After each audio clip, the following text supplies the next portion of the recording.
All right, I figured I'd do a quick summertime garden update. I've been out here for a couple hours weeding this morning. This is the time of year when I really start wondering if it's actually worth it growing all this food, because the weeding is just relentless. But in the long run, I'm always very happy with growing my own food. It's a pain when you have to weed a couple times a week because, it's summertime, and in New England specifically, we have very short summers. So we end up with weeds that are extremely aggressive in the summertime. And keeping up with those weeds can be difficult, especially when you notice that you even miss some as you're finishing up this area. Anyway, here's the celery. The celery has really started to kind of take off. Hopefully it'll be ready in the next 6 weeks or so when we get our first frost. I'm optimistic. We got a bunch of carrots here. The carrots are doing okay. We've been harvesting beets and eating them. The beets have been growing in really, really well. So this patch of beets is done. I'm gonna talk about planting some more here in a minute. These are daikon radishes. We've also been harvesting these. We're kind of new to daikon radishes. We've never grown them before. This is our first time. They're doing really well. They get really big, really long. We're thinking that we're going to start making these into a daikon radish type of French fry. I found a recipe yesterday that you can put some kind of like hot sauce on them and bake them to make basically like French fry shapes, but made out of the daikon radish. And then as you bake them, the radish flavor minimizes, and then you put some hot, some hot pepper paste on them, and they supposedly taste good. So we're gonna try those and see how it comes. The onions are doing amazing. Our onions are getting very close to being ready. Some of them have already started tipping over, so you can notice there's some open spaces here, there's an open space there. When they tip over, I've been taking them out. I know you probably can't make it out, but there's a basket up there. I'll show you that in a minute. Just a couple onions I harvested this morning because they're ready. These onions are doing great though. We have this aisle of onions, this row of onions, this row of onions, and then all the darker colors are leeks. So those won't be ready till the very end of the season. But the onions are getting close. This is where we had our garlic that we harvested. So I'll have a video for that at some point here, probably in the next week or so. The garlic harvest was great. We've got that all harvested. I just cleaned this bed up, or this row up. What we're gonna do here is we're gonna plant some fall beets and then some cabbage, and then probably some, fennel. So fennel, cabbage, and beets. Just try to use up this row, being that it's empty. Once again, some more onions. And now I haven't gotten to weeding down here yet. You can see that there's some weeds in between. But in general, our brassicas, because this is basically the brassica garden this way, have been doing great. We do have some Japanese beetle damage. You can see one of those little jerks right there. I've got a Japanese beetle trap that I'm about to put up and take care of. Hopefully start taking care of some of these guys, but you can see they're everywhere. I come out here every couple days and squish Japanese beetles, but there's just a lot of them. So keeping up with them has been a bit much. Last year we didn't have any Japanese beetles at all. They seem to have found the garden this year, so we're just dealing with that. Here's some collards. We haven't eaten cartilage yet this year, but this plant is definitely ready to start harvesting from. Next to the kale, which once again, more Japanese beetles. These guys really are a problem. I got to get that trap up today because I don't like squishing them. We've got these pointy cabbages. If you saw on Instagram, we've been harvesting these. These cabbages are terrific. I saw a variety like this in the grocery store in Portugal. Really like the way they look. I just think they're kind of unique looking. So you can see they have like a cone-shaped top. The heads get really solid here. Like this one's ready to pick, I'm guessing. And the tops are really pointy. Really good size cabbages. Like that's probably a 5 or 8 pound cabbage, 5-6 pound cabbage. So really happy with how these grew. I think these are the ones I'm going to plant in that space over there from seed, just to see if I can get them to grow from seed outside. Most of the time seedlings end up getting eaten, like bug pressure is pretty strong. So I'm gonna just try it. It's an experiment. These are green acre, I think is what they're called. They're just like a regular round head cabbage, We grew these last year. They do well here. And those two are doing great.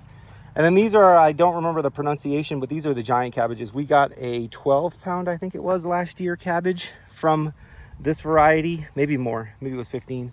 But we've got two of these. Just because they're so big, we really can't eat all that cabbage. But they are really good to eat. They taste good. And the heads are nice and big and strong. And solid. Sorry, not strong, but solid. So this is our newest area where we might start harvesting from soon, which is pretty exciting to us. These are our cauliflower plants, and we hadn't had any cauliflower for a long time, and I just noticed this morning. Here we have a head of cauliflower. Some of these are starting to grow little heads. I don't know if you can make it out down in there, just inside, but there's some there. These ones here have not started heading out yet. That's okay. Same with this one. But there's some others down here that are starting to head out. We do have two different varieties of cauliflower in here, so that could be why. But like this one is nice and big. Probably need to harvest this one. You can see it's starting to turn a little brown right there. So this one's probably ready to go. The amazing thing is that these went from having no heads of cauliflower at all, at least seemingly no heads, about a week ago, to being fully ready to go in about a week, which is just crazy to me. These guys are also not producing anything yet. So this is a later season cauliflower. And you can see even more Japanese beetles. These beetles are a problem. Broccoli's just about all picked out. We still have a couple of side shoots that have come in on these plants. You can see where we harvested the heads already. So we have eaten a lot of broccoli out of here. This is also our first year growing broccoli, and the broccoli has done quite well. So we're happy with that. The bean patch is quite minimal this year. We still have a lot of beans from last year that we canned. So we didn't plant nearly as much this year just because we haven't been able to finish what we had. And we have a big bag of these in the fridge right now. And I got a feeling that we're gonna need to come out and harvest again soon, because you can see there's some wax beans that are ready there. There's a whole bunch in there. And you can see some green ones are there. And if we go down here, there's purple ones. So we have a mix of green, wax, and purple. They're all, growing fine, coming out. You can see some of the leaf damage. That's from Japanese beetles. The beetles really have been problematic. I know I said that already a couple times, but it's the truth. So just as a quick aside, our corn over here is doing quite well. I'm very happy with the progress of the corn. You can see the squash plants. Those are pumpkins and acorn squashes that are down in there. They're doing well, growing all along here. You can see this row is doing good.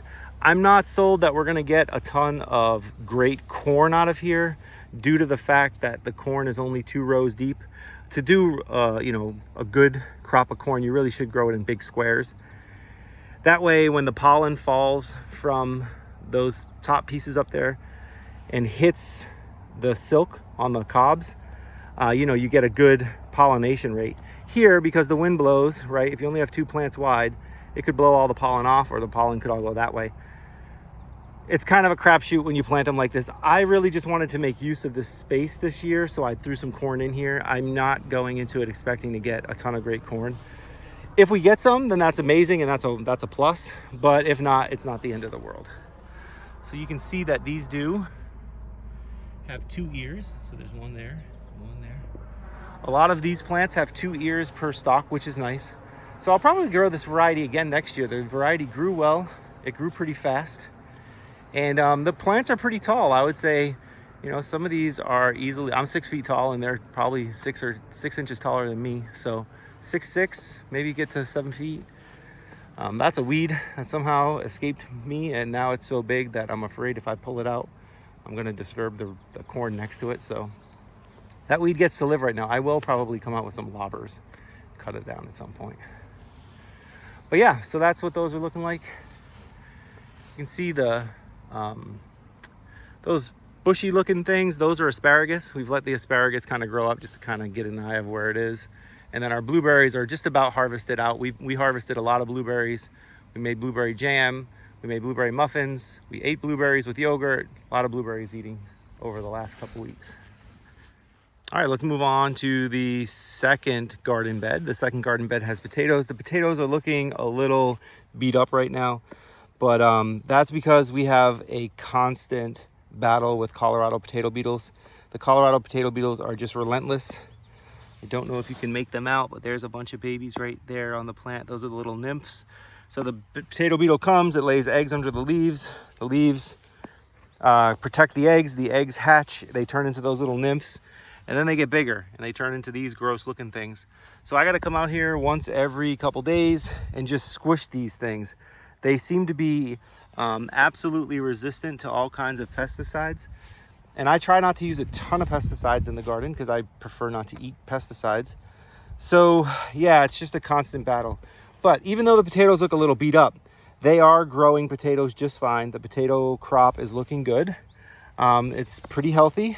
So if you want to see what a adult potato beetle looks like right there, and if I see those, I just need to squish them because they are absolutely destructive. One of those beetles can make thousands and thousands of those little nymphs, and the little nymphs are what eat away at the potato plants. So yeah, it's a constant battle. But the potatoes themselves underground are pretty healthy. They're doing well. They're producing, even though the beetle pressure has been pretty big down here. So you can see that we have two different varieties. This one is much taller and darker green than this one down here. This is a blue variety of potato. Forget the name of it, something Norland. And then this is just another variety of potato. There's two varieties here. One of them clearly is handling the pressure a little better, but they both seem to be producing potatoes just fine. So the foliage, you know, while it matters because we have to look at it and it helps produce energy for the plant, it's not the end of the world that we have some pressure on these, as long as we keep up with it, which we've been doing. So potatoes doing well. Tomatoes are growing like weeds. We have tons of tomatoes in here, but nothing has started turning just yet. There's a lot of tomatoes underneath the foliage, and that's probably why they haven't really turned yet, because they're so thick. I think I still planted them a little too thick this year. I'm just trying to work out the proper thickness for these guys in this environment. I want them to be thick enough that I make good use of space, but I want them to not be so thick that they don't ripen, and that's been a learning curve for sure. The peppers are doing great. These are some of the heirloom peppers. They have not produced many fruit yet, but I did notice that this plant specifically is starting to get some fruit on it, so that's good. Most of the others are still fruitless. This is what we ran into previously. That just seems to be the case with those varieties that I've been growing. But now the hybrid varieties have just been producing for us like crazy. If you saw my other video about making jalapeno poppers, I can put a link in one of the corners here. Not jalapeno poppers, sorry. Cowboy candy, which is candied pickled jalapenos. That were these are some of them. And you can see these yellow ones are just absolutely laden with fruit again. The fruit on these is just amazing. It's constantly creating new peppers. This hybrid variety from Johnny Seeds, I can't, speak highly enough of. This is a blot pepper. This is a sweet pepper. It's kind of like a odd-shaped bell pepper. But they've also been producing very, very well. You can see in here. Let's see if I can get the camera down there. You can see there's one there. There's a bunch of them in there. They are a nice sweet pepper that has a nice coloration. They're yellow with like purple stripes in them. Here's some more. Maybe you can get a better view of the purple on that one. So these peppers are producing significantly. Tons and tons and tons of peppers. We also have some regular green jalapenos, which I also used in that video from earlier. And you can see that they're producing well as well. So one thing I'm learning this year is that while I love the idea of an open pollinated garden, I don't know if you can see that, but that's a big pepper, right? That's a nice looking jalapeno. Well, I love the idea of an open pollinated garden. These hybrid peppers are just blowing the open pollinated varieties out of the water. I think I'm a convert. I'm just gonna buy seeds every year. So this is another variety. You can see a whole bunch of jalapenos in there. These things are just really, really producing. These hybrid varieties are just amazing.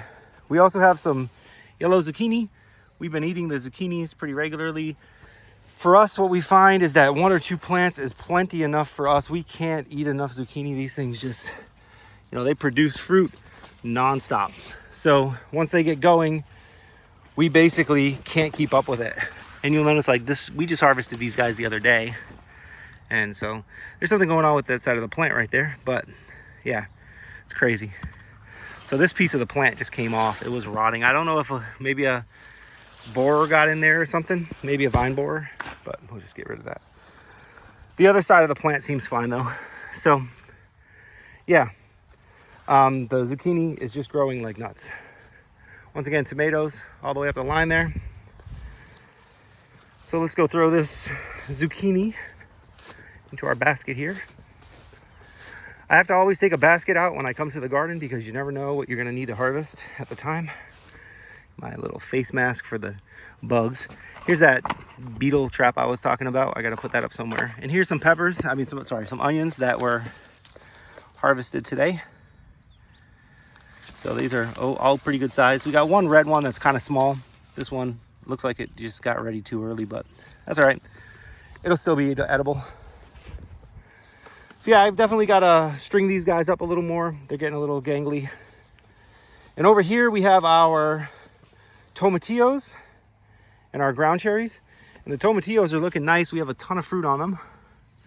Looks like, interestingly, we got some kind of weird growth on the bottom of that tomatillo. I don't know what that is. Almost looks like a potato.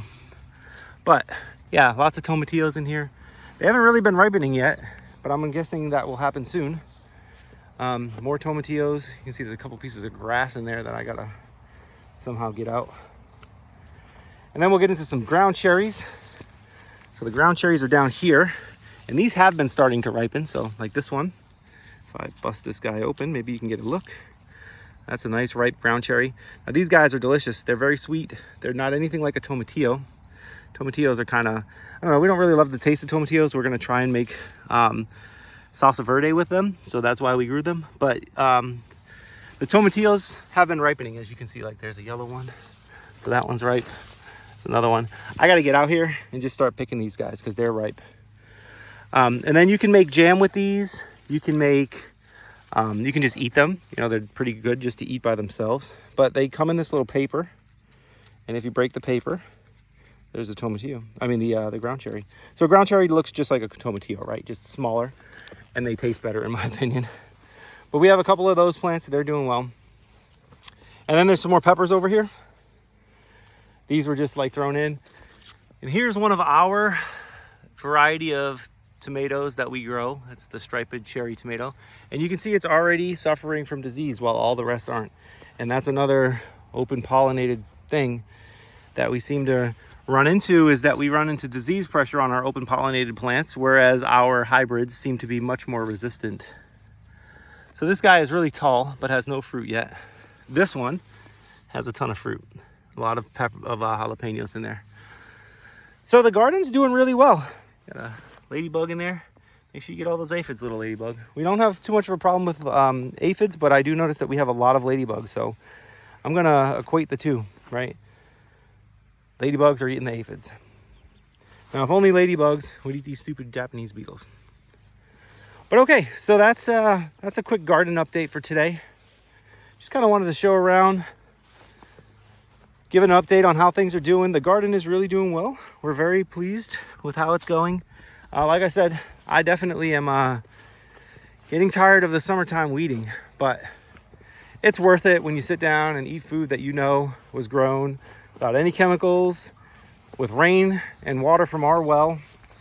Right, I know exactly where these seeds came from. I know exactly what was put in this dirt. I know everything. My soil has ingredients that only I have put in them or in here. So we really enjoy that. At least I do. I like knowing where my food comes from. And you know, if we make something like kale and eggs, right? Kale's from the house. Eggs are from the house. Maybe have a little salad on the side. We have some lettuce in the backyard. We're growing our own tomatoes. We have our own peppers, right? Like that's all from here. I don't have to worry that there was any poison in my food or that any, you know, bad chemicals were put in the food. I know exactly where it came from. I'm very much looking forward to, you know, getting these cauliflowers out of here and eating those. But yeah, I hope that your garden is doing well. I enjoy, you know, making these videos. I hope you enjoy watching them. Thanks for spending a little bit of time with us. If you enjoyed this video, please give it a thumbs up. If you know people that might like a video like this, please feel free to share it. Click that share button. And if you do subscribe to the channel, which we would greatly appreciate, if you click the little bell, you'll get notified when we make new videos. All right, well, thanks again for watching. Hope you guys have a great weekend. All right, I know I already said my goodbyes for the day and wrapped up this video, but I kind of felt like I wanted to add one little touch to it, and that's this.